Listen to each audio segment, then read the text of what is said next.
Está começando mais um programa, Momentos Espirituais, produzido pela equipe de comunicação do Centro Espírita Paulo de Tarso, Vinhedo.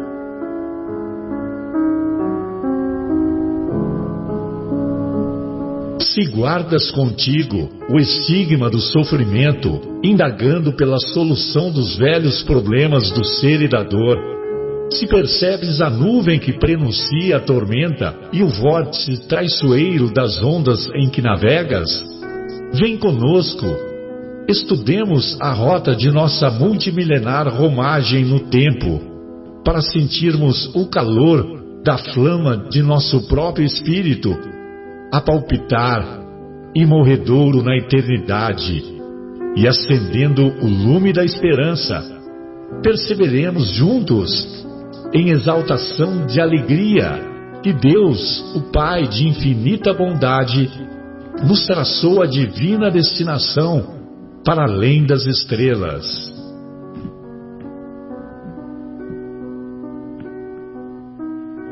Todos, iniciamos mais uma edição do programa Momentos Espirituais, hoje 6 de dezembro de 2019, e hoje na agradável companhia do nosso querido Afonso, do nosso querido João, do nosso querido Guilherme e deste que vos fala. Não é Bronson, Charles Bronson, mas é Marcelo. É o nosso querido Marcelo. Quando eu conheci a Sônia, ela perguntou qual era o meu nome, né? Aí eu disse Bronson, Charles Bronson. Aí você imagina, né? Nos anos 80, né, que tinha aquele ator, vocês se lembram daquele ator Charles Bronson? Fazia filme que morria 100 pessoas por cada episódio dos filmes, né? Eu acho que era por minuto. Mas eu gostava do nome, né? O nome era bonito, né? Aí eu peguei e falei assim, né? Ai, meu Deus. E aí essa brincadeira ficou por um bom tempo, né? Muito bem. E hoje nós abordaremos na primeira hora o capítulo 22 da obra O Evangelho segundo o Espiritismo, capítulo 22, intitulado Não Separeis o que Deus juntou. E na segunda hora daremos continuidade ao estudo da obra Boa Nova, no capítulo 13º, capítulo intitulado Pecado e Punição. Pecado e Punição. Aliás, o capítulo da semana passada, Amor e Renúncia, na semana passada nós saímos daqui, tivemos que pegar um bote, né? Um bote salva-vidas, né? Porque estava tudo alagado aqui de tantas lágrimas que nos envolveram. Todo mundo. Não, mas foi muito emocionante, realmente. Muito emocionante. Muito bem. Então nós iniciaremos, como sempre fazemos, com a passagem inicial a passagem evangélica, quando Jesus faz o comentário relativo à indissolubilidade do casamento. Não separeis o que Deus juntou. E essa passagem encontra-se no capítulo 19, versículos de 3 a 9. Também as anotações do evangelista Mateus. Também os fariseus vieram ter com ele para o tentarem, e lhe disseram: será permitido a um homem despedir sua mulher por qualquer motivo? Ele respondeu: não lestes que aquele que criou o homem desde o princípio os criou macho e fêmea, e disse: por esta razão o homem deixará seu pai e sua mãe, e se ligará à sua mulher, e não farão os dois senão uma só carne? Assim, já não serão duas, mas uma só carne. Não separe, pois, o homem o que Deus juntou. Mas por que então retrucaram eles? Ordenava Moisés que o marido desse à sua mulher uma carta de separação, uma carta de divórcio e a despedisse. Jesus respondeu: foi por causa da dureza do vosso coração que Moisés permitiu despedisseis vossas mulheres. Mas, no começo, não foi assim. Por isso, eu vos declaro que aquele que despede sua mulher, a não ser em caso de adultério, vou repetir, a não ser em caso de adultério, e desposa outra, comete adultério. E que aquele que desposa a mulher que outro despediu, também comete adultério. É impressionante como o tema já percorreu mais de 2000 anos, porque desde a época de Moisés já havia esses conflitos, e Moisés, a época de Moisés remonta a cerca de 1200, 1300 anos antes de Jesus. Então imaginem vocês, né? Se lá na época de Moisés já havia esses conflitos, na época de Jesus os conflitos persistiam, e que dirá nos tempos atuais? Ou seja, o aprendizado, nós seres humanos ainda estamos aprendendo. E eu me lembro, né, sempre que a gente estuda esse capítulo, eu me lembro que em 1977 houve muito barulho aqui no nosso país, né? Houve uma onda muito grande, sobretudo por parte das mulheres, e com razão, por sinal, porque Carneiro, à época, vocês se lembram? O senador Nelson Carneiro, ele liderou lá no Congresso Nacional a possibilidade, né, de se instituir a lei do divórcio e, dessa maneira, tirar das amarras, dos grilhões que prendiam aquelas mulheres que não podiam ter uma nova vida devido às injunções da lei antiga. E, evidentemente, que quando o casamento se caracteriza por agressões verbais, por agressões físicas, por uma falta de entendimento recíproca e persistente, evidentemente que muitas vezes passa a correr risco de uma tragédia dentro do próprio lar, e dessa maneira a lei vem trazer vamos dizer assim, um equilíbrio para que possa ocorrer a separação de maneira mais amigável, de maneira a que os cônjuges não se sintam tão prejudicados. Às vezes a gente fica sabendo de irmãos espíritas que optam pela separação. E não há mal nenhum nisso, quando você avalia apenas a separação em si mesma, mesmo porque nós sempre devemos valorizar, sempre devemos prezar o livre-arbítrio. Deus permanentemente preserva o nosso livre-arbítrio, respeita as decisões muitas vezes equivocadas que tomamos. Por que nós não teremos esse respeito, essa consideração pelas escolhas que irmãos espíritas ou não façam pela separação? optem pela separação.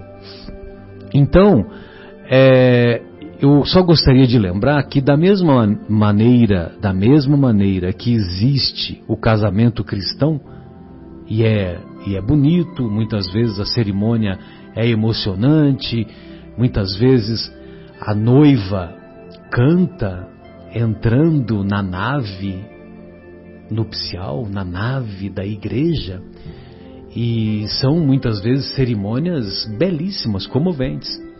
Então, da mesma maneira que existe o casamento cristão, deve existir também a separação cristã. Não tem cabimento partirmos no momento da separação para agressões físicas, agressões verbais, para tomadas de posicionamento radicais. Ou seja, a casa é minha e eu não abro mão. Aquele carro é meu e eu não quero saber. A filha você não vai visitar nunca. O filho, o cachorro agora, né? Agora tem os animais e tal. Então, quer dizer, é preciso buscar um equilíbrio de maneira permanente, de maneira persistente, de maneira vigorosa. Então, eu gostaria de fazer essas colocações iniciais e gostaria de ouvir a opinião dos amigos e depois nós voltamos para o texto, né, para a gente destrinchar um pouquinho aqui por que Jesus falou isso, né? Aquele que despede sua mulher a não ser em caso de adultério e desposa outra, comete adultério. Pois não, Afonso, que honra. Boa noite. Boa noite a Saudades. todos. Obrigado, Marcelo. Eu não pude estar aqui com os amigos nas últimas semanas e hoje estou muito feliz de ter podido conseguir voltar ao programa tão agradável para os nossos corações. Eu gostaria de comentar 2 aspectos do capítulo 22, especialmente com relação ao casamento. O título é a indissolubilidade do casamento. Nós precisamos lembrar que nós somos espíritos em evolução, que estamos conquistando valores morais à custa do nosso trabalho, do nosso esforço e muitas vezes dos nossos equívocos. E nessa busca, algumas grandes ferramentas nos foram dadas pela misericórdia, e uma delas é a constituição da família. O esquema pelo qual nós caminhamos evolutivamente é o esquema da multiplicidade das vidas materiais, a reencarnação.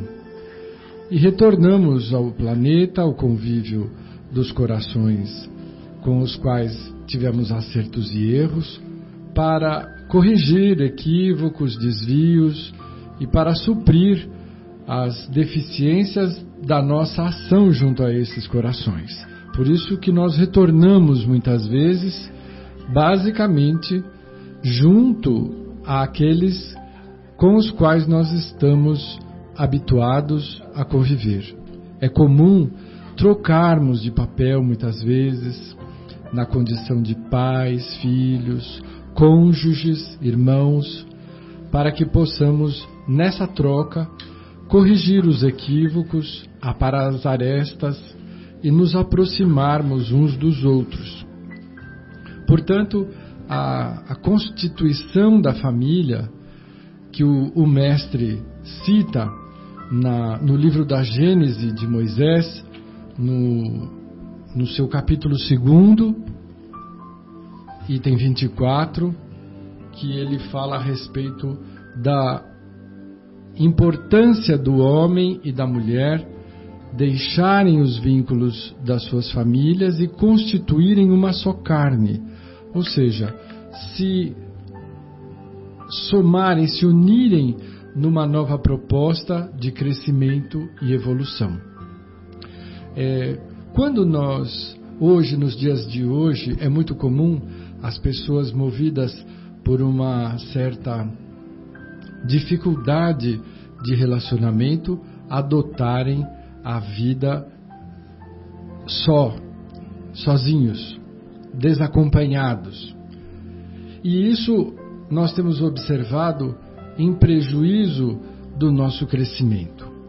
Nós crescemos de todas as formas, mas a convivência em família nos faz muitas vezes sair de dentro da nossa carapaça de egoísmo, de conforto e de preguiça e nos forçar a adotar uma postura de conciliação.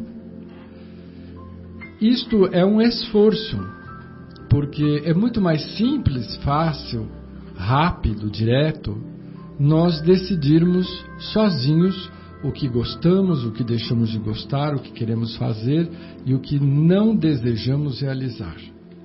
Mas quando você tem que compor,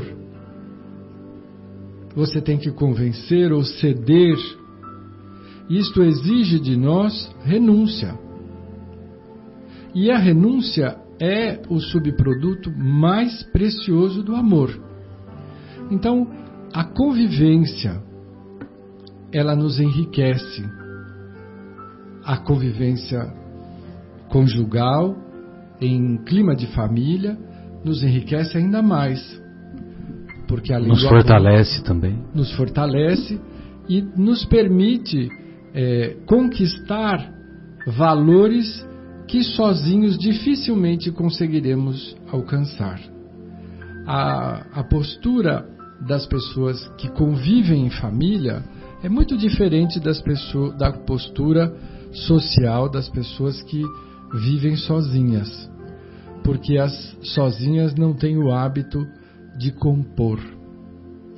Então, quando Moisés, a primeira revelação, ele estabelece algumas normas, esta é uma das que nos beneficiará por ainda muito tempo, a formação de uma união para a constituição de um novo núcleo familiar, que provavelmente receberá rebentos, filhos do Pai Eterno, temporariamente sob o amparo e o cuidado paternal, maternal dos casados.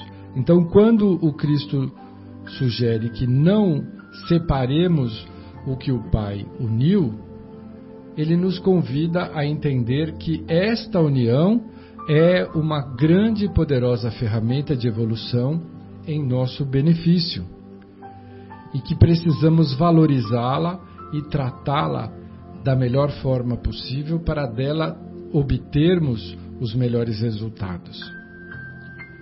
E se o profeta Moisés, lá em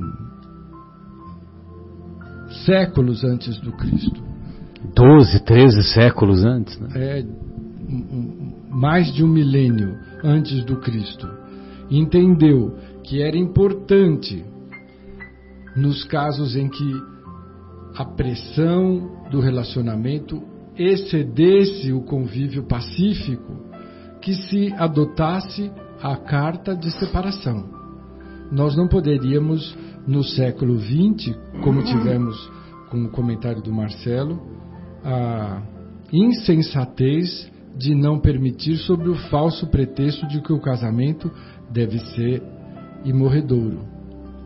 Porque as nossas ações não estão equiparadas ainda a esse tipo de situação. Então precisamos do alívio da separação para dar dignidade às pessoas que não conseguiram arcar com o peso da responsabilidade e dar-lhes uma nova oportunidade. O Pai não deseja a morte do pecador, mas a transformação, a educação, a iluminação dos seus filhos para que todos um dia sejamos plenos de luz. Só conquistaremos luz com novas oportunidades. Nesse caso, nós precisamos adequar a nossa legislação, e isso foi feito, como lembrou Marcelo, em 1977, lembro que muitos casais que tinham condições de fazer isso iam para países vizinhos para poder oficializar, para obter a separação, para que pudessem conviver em sociedade com uma certidão de casamento, que o Brasil não expedia para pessoas que já tinham sido casadas. Então iam para o Uruguai, iam para outros países próximos para obter essa... Para legalizar o novo relacionamento. Exatamente. É verdade. Então são formalidades que nós precisamos ainda delas para a nossa convivência. É muito bonito dizer, não, mas o nosso simples compromisso... Nós conhecemos diversos casais que só estão juntos em compromisso pessoal. Não tem uma ligação legalizada, né? Documentada. É a chamada união estável. E isso funciona muito bem. O problema não é ter ou deixar de ter, mas é no amadurecimento emocional e espiritual das pessoas que se entregam a uma convivência conjugal, que é sempre enriquecedora. Nós acreditamos nisso. Então, voltando ao Mateus capítulo 19, versículos de 3 a 9, nós vamos encontrar a resposta de Jesus aos seus provocadores, citando o Velho Testamento. Ele não responde da sua interpretação, o que seria muito plausível. Como governador espiritual, ele tem toda a autoridade para determinar. Mas ele faz questão de responder citando o Velho Testamento, que era a matéria de base dos seus inquisitores. Era e é, a Torá, né? A Torá. Exatamente. Então ele responde com o primeiro livro de Moisés, que é o Gênesis, e ainda diz a eles, não tendes lido, com essa afirmativa, dizendo, vocês que estudaram sabem que no Velho Testamento, em Gênesis 1, 27, 2, 24, nós vamos ter essa manifestação de homem e mulher largando os vínculos de família e construindo um novo numa só carne. Então nós precisamos admirar cada vez mais a postura humilde do Mestre Jesus, porque ele se utiliza de todos os recursos para nos despertar. A sua intenção é de nos conquistar para a luz, nos convidar e nos motivar para a vivência da lei de amor. Perfeito, Afonso. João, gostaria de ouvi-lo. Fique à vontade, 30 minutos. Então, o Afonso, vou pegar exatamente a última palavra que o Afonso tocou, que foi amor. Então, eu tive pensando esta semana, né, sobre todos nós, né, que temos a experiência de convívio, né, da convivência, a gente tem a consciência de que em vários momentos, né, é difícil, né? Existem, por exemplo, assim, a gente tem une duas pessoas, vamos dizer, que tiveram culturas, né, absolutamente distintas, né, que foram criadas em famílias com costumes, né, completamente distintos, né, e depois passam a viver, a conviver sob o mesmo teto. E engraçado, né, a gente voltando lá nos primeiros momentos do casamento, como é que é esquisito. É esquisito, né, porque mesmo que a gente já se conhecia e tal, mas viver debaixo do mesmo teto é um negócio difícil. Assim, é novo, é um desafio. E o ponto que a gente precisa pegar é exatamente, por isso que eu busquei, estava exatamente puxando essa última palavra aí que o Afonso puxou, que é o amor, né? E todas as palavras de Jesus são uma variação desse tema, né, de amor, né? Sempre, em qualquer ponto do Evangelho que a gente vai buscar, Jesus está falando de amor, né, Afonso? E aí, esse é o ponto. enquanto a gente não aprender a amar, né, a melhor coisa é exatamente se separar, para não prejudicar a evolução. Não agravar. Não agravar, exatamente. Porque assim, a evolução vai acontecer, mais cedo ou mais tarde, né? Lembro-me sempre daquela fala lá do nosso querido Haroldo Dutra Dias, ali, que falou em Campinas, lá, nos lembrou que nós somos imortais, né? Então, se nós somos imortais, né, mais dia menos dia, mais cedo não ou tem mais conversa, tarde, não tem seremos jeito. arrastados pela lei do progresso. Exatamente, e o progresso tem acontecido, né? A gente vai falar exatamente, o Afonso, né, o Marcelo puxou essa questão da lei do divórcio aqui no Brasil, né, no caso, que foi em 77, né? Mas assim, várias coisas já melhoraram muito, né? Muitos, né? Se a gente pega lá da época de Jesus, não só isso aí, né?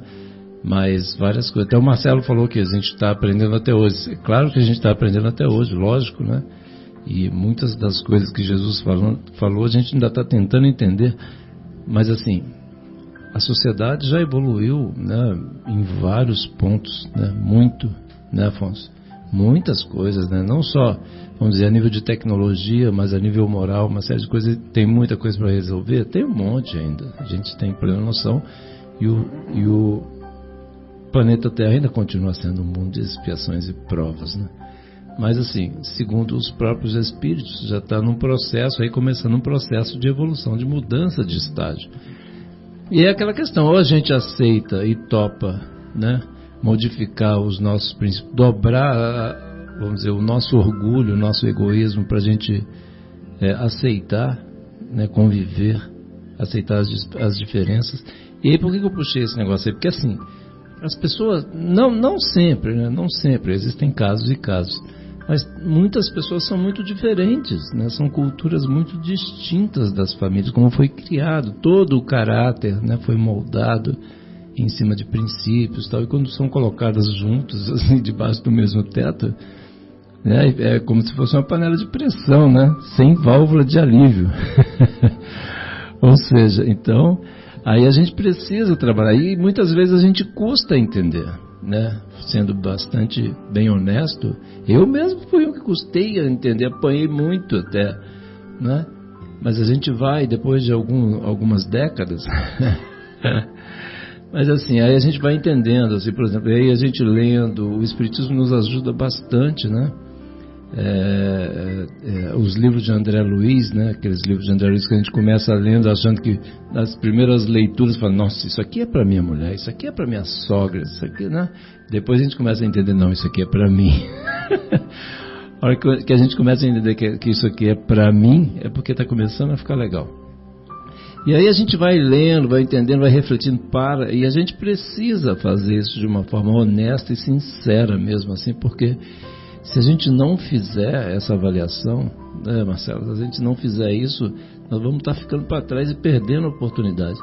E numa situação em que existe uma cabeça durice, vamos dizer assim, ou de uma parte ou de outra, se a coisa estiver complicada, melhor é suspender mesmo, né? Porque, por exemplo, quantos casos, né, que vem, aí eu sempre puxo aqui as coisas, porque assim, a vida continua, como o nosso querido Haroldo falou, e essa aqui encarnados ou na sequência desencarnados, né?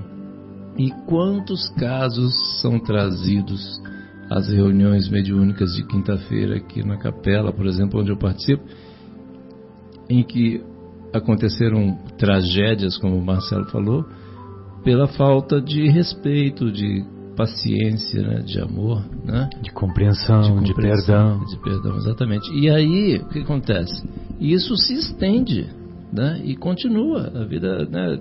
Não muda nada, quase nada, né? Nada não muda, mas assim, a diferença é muito pouca, né? A gente continua com os mesmos sentimentos. Continuamos patinando. Exatamente, a gente continua com os mesmos sentimentos, com os mesmos desejos quando a gente passa para o outro lado, depois que apaga a luz, como a gente brinca, né?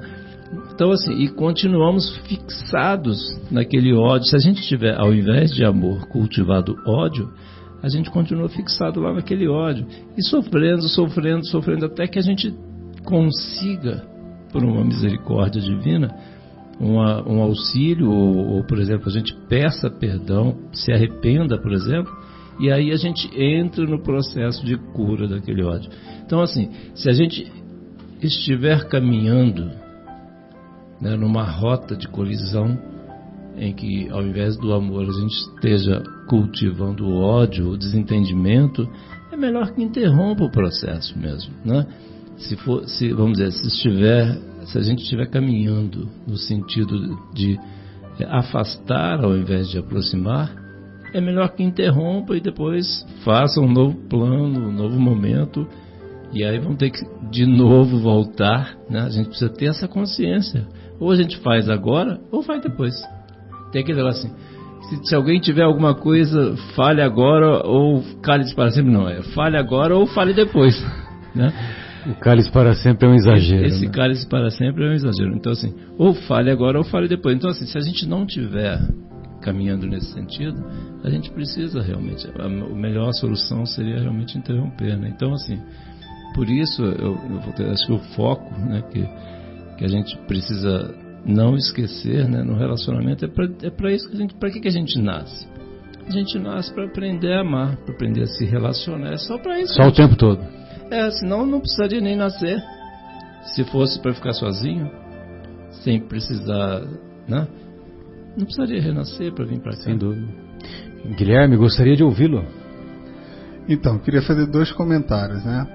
O primeiro é assim, o casamento, que antes não tinha esse nome, até porque parece que o casamento vem da palavra casa, e a gente é unido desde a época da caverna, então seria cavernamento, sei lá, né? Mas a união entre homem e mulher tá no Gênesis, né? Onde está escrito assim: e criou Deus o homem à sua imagem, a imagem de Deus o criou, homem e mulher os criou. E depois ele fala assim, olha... Em algumas traduções, macho e fêmea os criou. Macho e fêmea. E depois ele diz assim: e Deus os abençoou, e Deus lhes disse: frutificai e multiplicai-vos. Né? Então a Torá já vem dizendo que o casamento, a união homem e mulher já é um mandamento divino, né? Não é uma invenção do homem. E isso já está lá desde aqui da Gênesis, né? E uma outra coisa que eu queria falar é assim, que eu achei interessante, tem muita gente que pergunta assim, como é que o Espiritismo vê a questão do divórcio? E aqui quando Jesus fala assim, olha, antigamente não era assim, mas por causa da dureza dos vossos corações, Moisés permitiu então que despedisse as vossas mulheres. E eu estava revendo um pinga-fogo do nosso querido Chico, né? Onde ele fala da questão do divórcio, e ele coloca exatamente isso, que embora não fosse a intenção inicial, antes de entrar numa situação de violência física ou daquelas disputas, né, que a gente estava falando aqui no início, que então é permitido sim a lei do homem, que é a lei do divórcio, né, sobrepor esse mandamento da união, para que não haja uma situação onde a gente vai adquirir até mais débitos do que poderia continuando casado, né? Então Chico coloca isso, eu estava dando uma olhada nisso aí hoje um pouquinho mais cedo, e realmente são 6 minutos que ele fala assim lindamente sobre como que a doutrina vê a questão do divórcio. Eram esses 2 comentários que eu queria fazer. Sem dúvida, beleza. Então, só gostaria de voltar um pouquinho no texto, porque tem alguns comentários assim relevantes que nós aprendemos com o nosso querido Haroldo, que ele diz assim, né? Porque você vê, os fariseus eles perguntaram: será permitido a um homem despedir a sua mulher por qualquer motivo? Ou seja, ele se casou, né?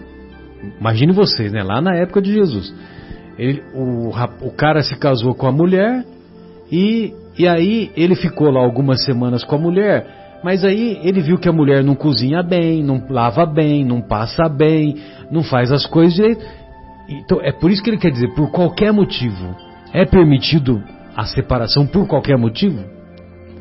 Aí é que Jesus vem no contexto do texto, ele diz que, a não ser em caso de adultério, então havia 2 correntes. Uma era a corrente de Hilel, aquele mesmo avô de Gamaliel, e a outra corrente era a corrente que Jesus defendia. Inclusive, nesse assunto, a corrente majoritária era a de Hilel, que permitia que, por qualquer motivo, o homem desse a carta de divórcio, se separasse. Entendeu? Por qualquer motivo. Ah, não gostei, não quero mais. Então, tchau e benção. Agora, desculpe. Me ajuda, eu não lembro qual foi a palavra que usaram, que assim, a não ser em caso de, eu acho que não era adultério, acho que era promiscuidade, ou era uma palavra que era mal utilizada, vamos supor, sujeira, eu não lembro, eu vou procurar aqui. Não era. Era alguma coisa que podia ser interpretado, tá? Fornicação? Tá. Em alguns textos vem fornicação, isso mesmo. Eu lembro de... que é adultério, essa é muito clara. É que eu lembro de ter visto uma palestra do próprio Haroldo falando assim, que essa palavra deixava em dúvida. Então, às vezes, a mulher cozinhava mal para o homem, ele falava, tá vendo? Aí, ó, é isso aí, não tá cozinhando mal, eu vou me separar. Tá permitido porque a palavra permitia, entendeu? Exato. Era um partido, porque era uma questão de interpretação. Isso. Da Gênese de Moisés. Hilel ou Shammai? Shammai era rigor, só em caso de adultério. Hilel, você não gostou da comida que ela fez? Adulterou sal, Então era um barateamento do relacionamento que era muito ruim para a constituição da estrutura da sociedade, né? Diferente da proposta do mestre, que esses detalhes menores, esses detalhes comezinhos, né, deveriam ser utilizados para desenvolver no relacionamento, para desenvolver a tolerância, para desenvolver a compreensão mútua, etc, etc. Então, por isso que na corrente de Shammai e de Moisés, né, que você me lembrou do Shammai, é verdade, na corrente, o mestre deixa claro o posicionamento dele. Em caso de adultério, tudo bem, aí tem a carta de separação. Né? E para os nossos dias, como que a doutrina espírita vê a separação? Né? A separação é o pedido de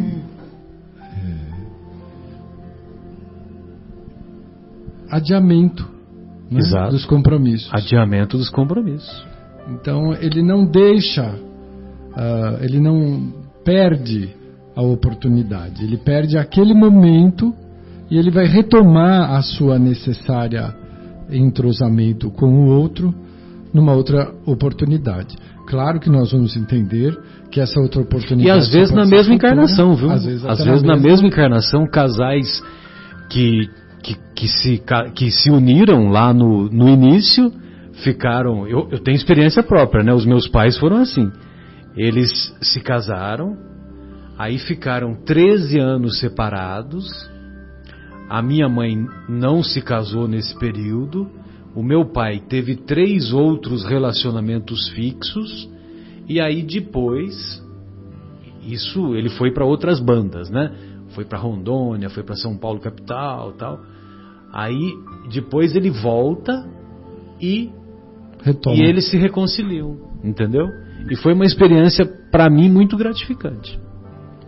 Então, conseguiram difícil, retomar o compromisso na mesma encarnação. Mais gratificante. Conquistaram com isso, talvez, muita dor e sofrimento.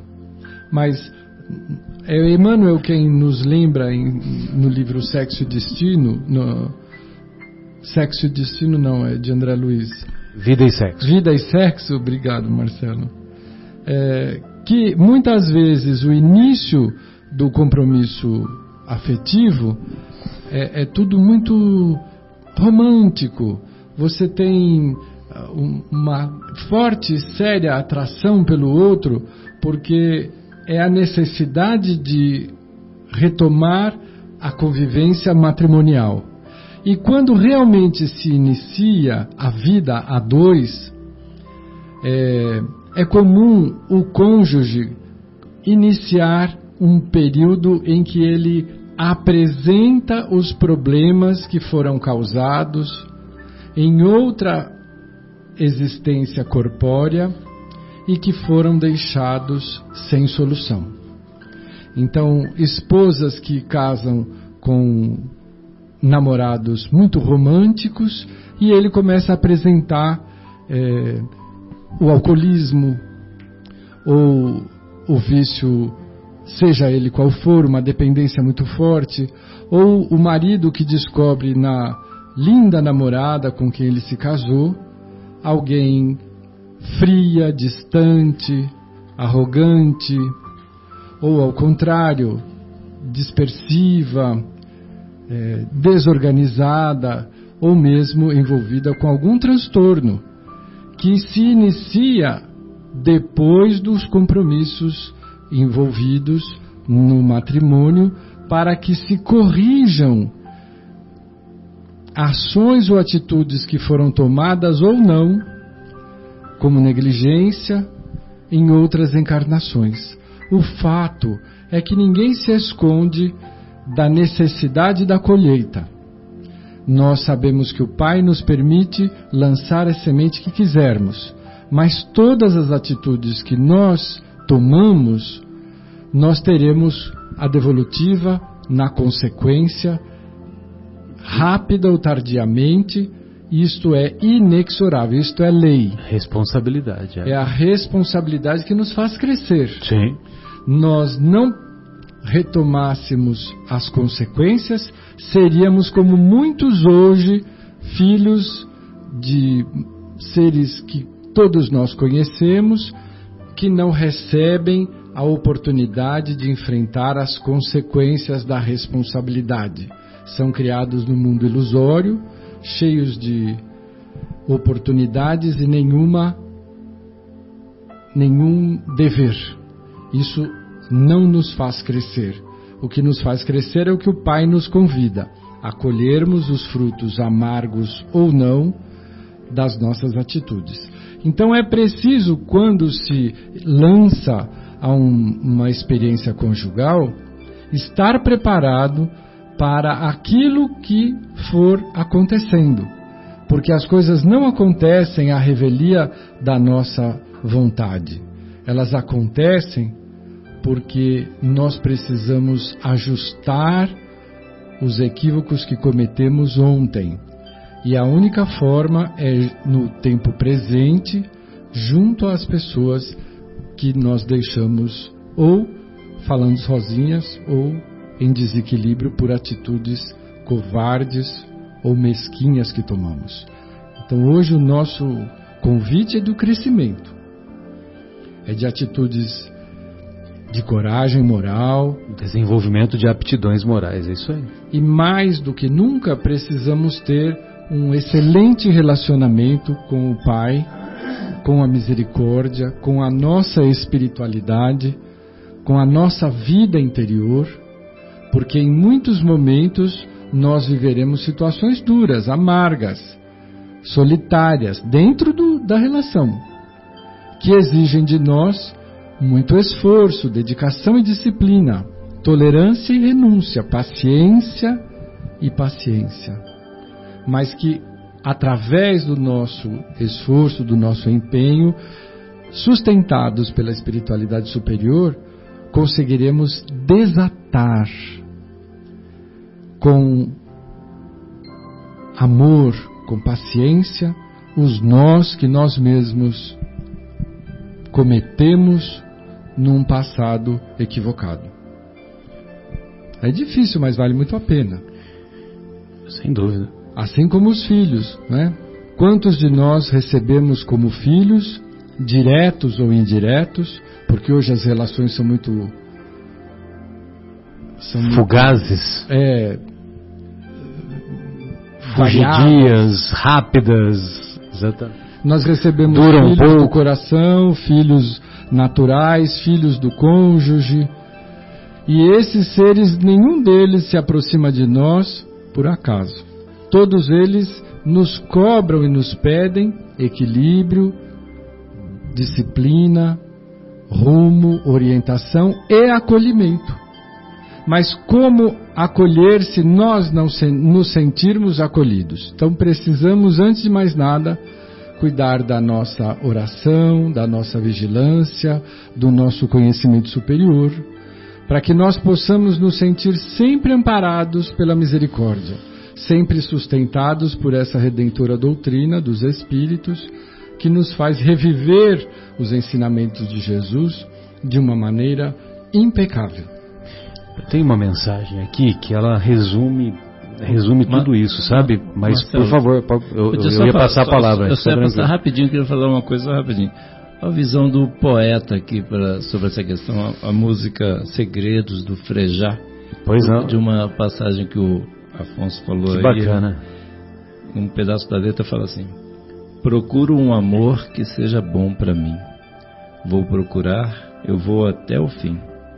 E eu vou tratá-la bem, para que ela não tenha medo quando começar a conhecer os meus segredos.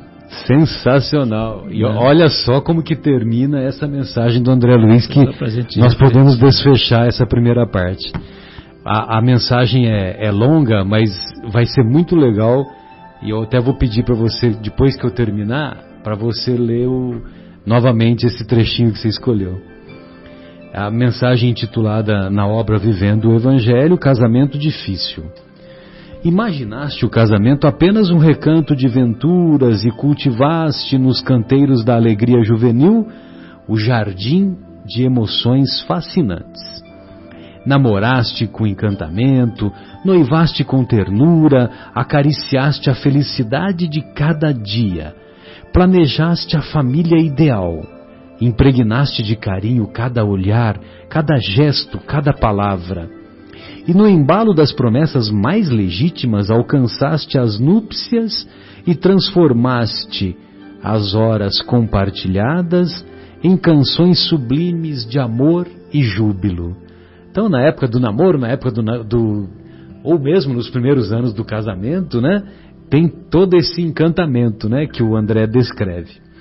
Aí ele continua: contudo, o encanto de outros tempos foi, pouco a pouco, cedendo espaço à realidade dos compromissos.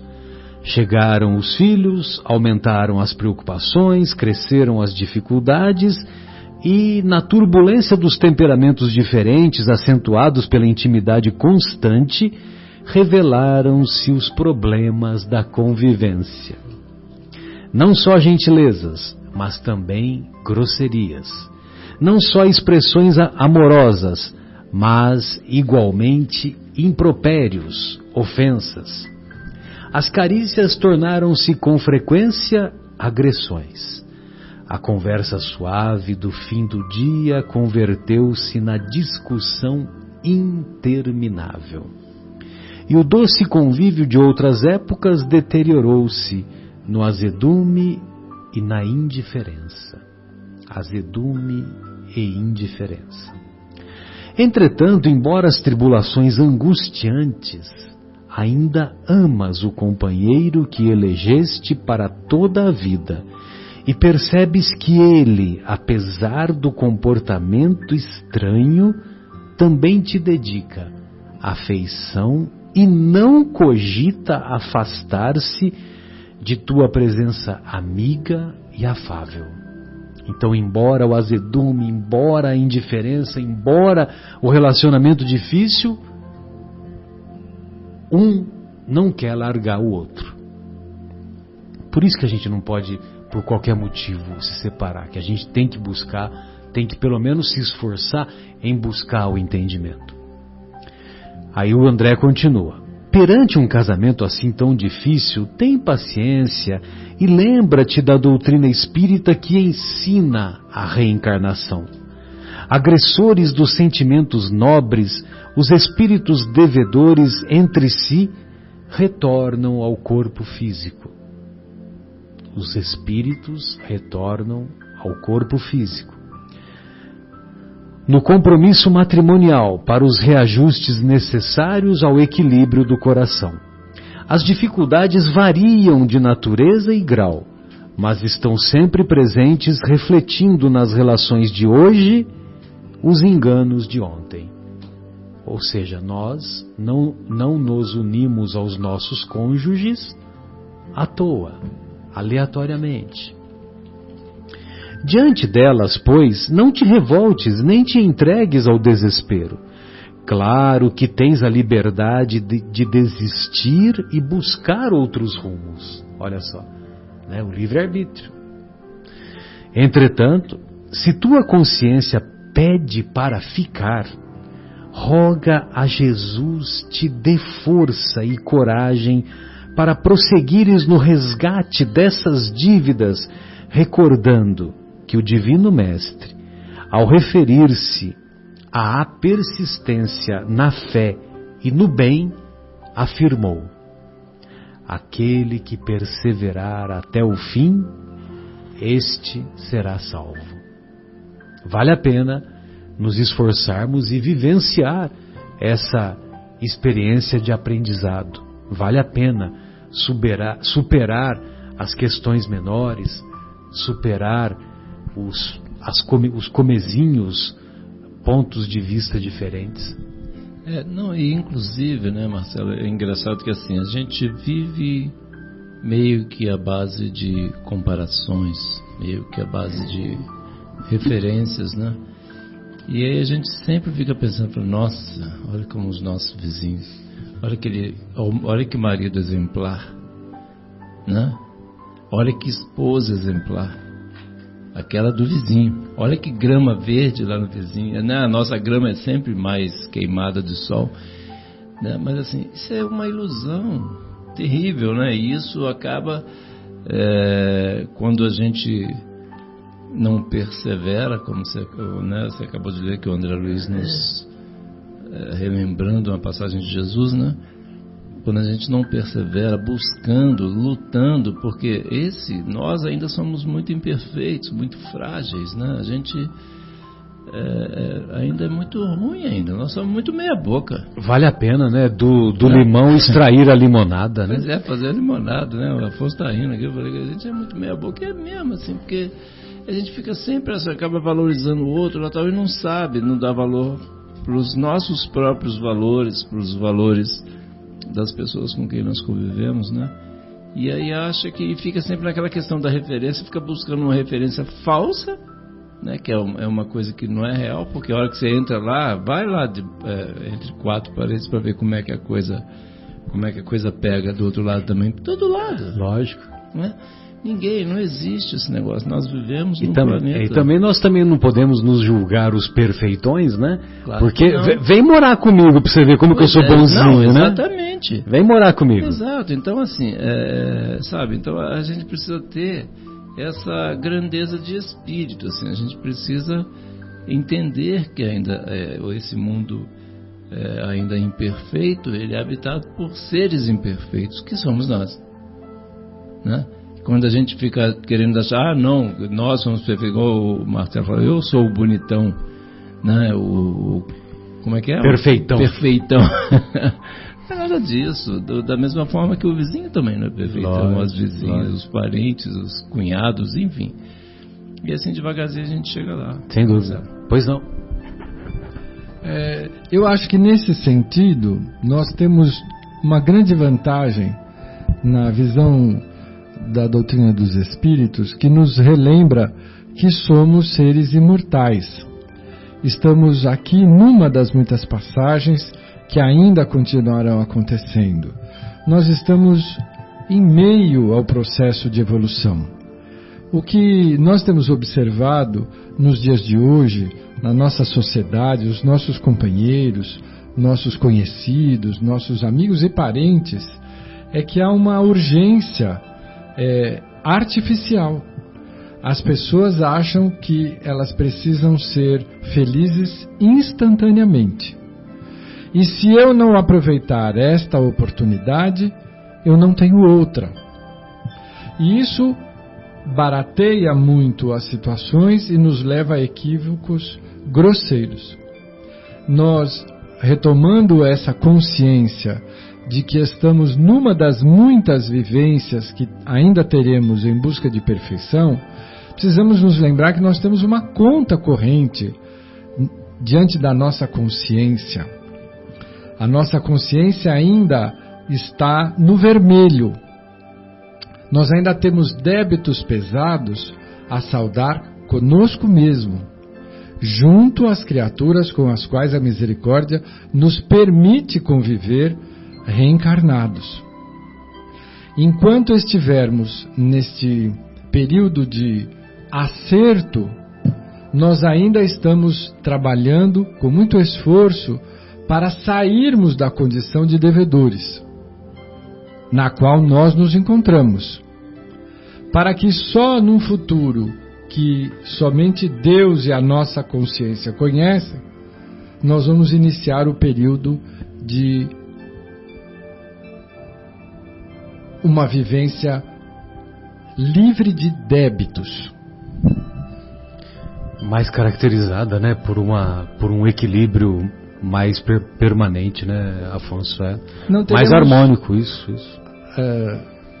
Contas pesadas. Os nossos conflitos serão diferentes, né? Isso se reflete nas nossas vivências, nos nossos transtornos, na nossa insegurança, nos nossos medos, porque ainda somos criaturas em débito. A misericórdia é tão grande do Pai que ela nos permite um parcelamento proporcional à nossa condição atual. Sim, sim. Nós não temos condição de arcar com débitos maiores do que nós podemos pagar, porque o Pai não nos quer quebrados, Ele nos quer saudados, as dívidas saudadas, e nós plenamente de posse do aprendizado, bem educados do ponto de vista espiritual, para não errarmos mais tão grosseiramente. A pedagogia divina, sem dúvida. Pois é. Então, aqueles que hoje estão vivendo situações dolorosas, difíceis, coragem. Isso não é permanente. É um momento difícil. É um instante complicado que toda vez que isso acontecer e nós nos ligarmos ao Pai através da prece, com o nosso coração sinceramente voltado à sua misericórdia, e pedirmos o respaldo da coragem, da paciência, da tolerância, nós os obteremos. Que é superável, sem dúvida. Então, não nos apressemos, não nos deixemos arrastar pela pressa desumana que muitas vezes nos é imposta. Tenha lucidez suficiente para dizer: eu não seguirei por esse caminho. Sou um espírito em construção. Tenho a eternidade à minha frente e a misericórdia a meu favor. Sem dúvida. Muito bom. Você pode ler de novo aquele trechinho, só para a gente se despedir dessa primeira parte, João, por gentileza, a música Segredos do Frejá? Exatamente. Segredos ou segredo? Segredos. Segredos no plural. Ah, legal. Então a visão do poeta aqui, né, que eu me lembrei assim muito da hora que estava comentando aqui, mas ele diz assim: procuro um amor que seja bom para mim. Vou procurar, eu vou até o fim. E eu vou tratá-la bem, para que ela não tenha medo quando começar a conhecer os meus segredos. Perfeito. Então, encerramos a nossa primeira parte e retornaremos em seguida.